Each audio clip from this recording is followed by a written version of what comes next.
I've noticed here lately that everybody online is using a wireless microphone like this, which is the Rode Wireless Go II. Yes, I had to read the name. They hold them up to their mouth like this for no apparent reason. It's actually got a clip on it that's meant to be clipped onto your shirt. And no, I'm not actually using this audio right now. I'm recording this audio with a camera-mounted microphone. For years, I used a Sennheiser MKE400 mounted on top of my camera, and this has been a fantastic microphone. And I just recently picked up the Rode VideoMic Go II, and that's what the audio is being recorded by right now. So I figured today I would do some testing, partly for myself, partly to help you, to compare the Rode VideoMic Go II with the Rode Wireless Go II and the Sennheiser MKE400 to see which one gives the best sound quality and which one I'll be using as my go-to microphone going forward.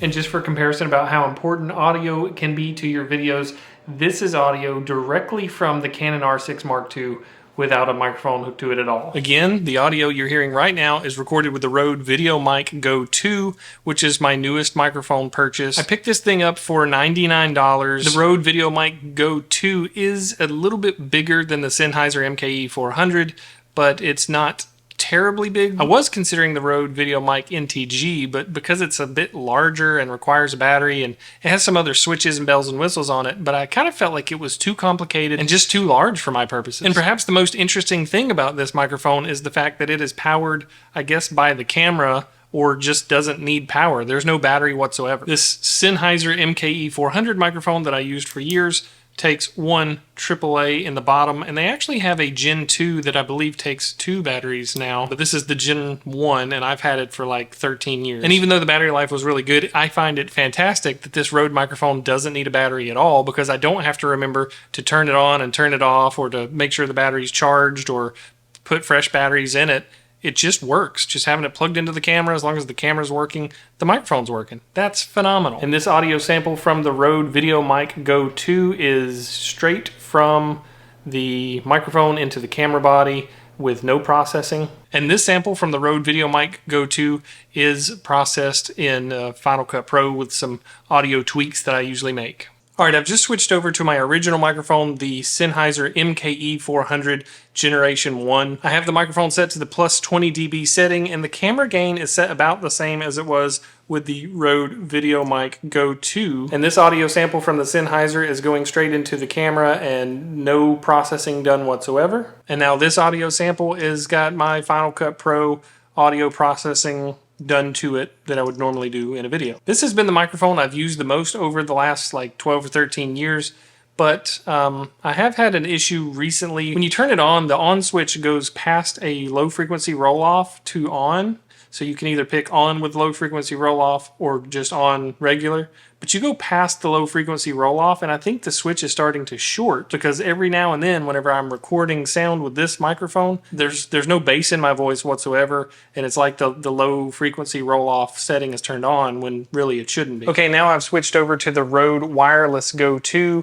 I just have the single microphone set up. They do have this in a dual microphone, so there's 2 transmitters and 1 receiver. I have 1 transmitter and 1 receiver. I did have to lower the gain in the camera body because the setting on this microphone is much, much louder. And this audio sample from the Rode Wireless Go II is pretty much straight out of the camera. And now this audio sample from the Rode Wireless Go II has my audio processing in Final Cut Pro. A lot of people making videos are kind of going to this style microphone. I really don't know why, especially when the Rode VideoMic Go II doesn't require a battery whatsoever. You can just mount this on the camera and it's good to go, whereas this has to be charged, and so does the receiver that's mounted on the camera. But the one clear advantage that a wireless microphone has is the fact that as I move away from the camera, the audio should stay the same. I know that that seems obvious, but as a demonstration, I'm going to get up and I'm going to walk away, and I'm out of the frame completely on the other side of the room. I would hope that the audio is staying exactly the same for you guys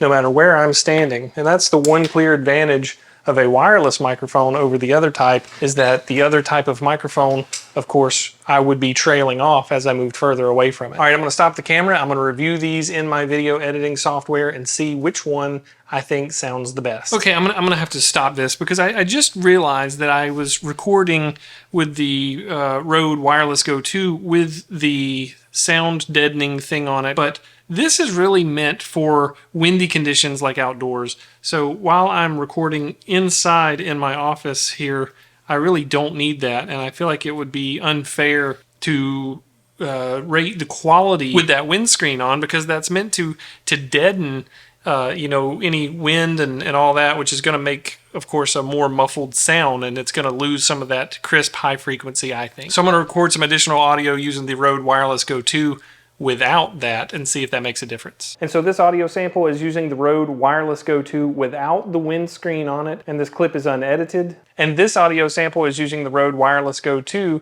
but I did add some audio processing in Final Cut Pro.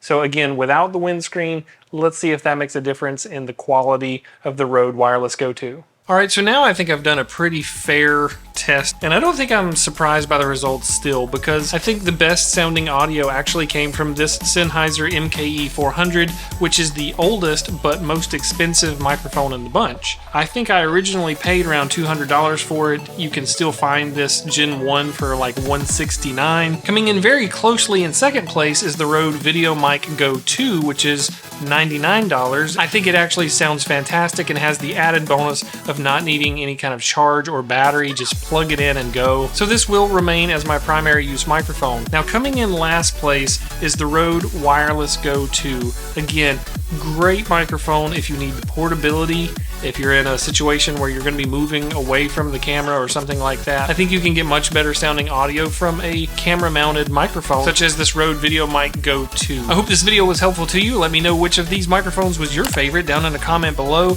Like the video, subscribe to my channel, and I will see you next time. Or should I be holding it like this? I'll see you guys next time. Thank you for watching. Give me a break.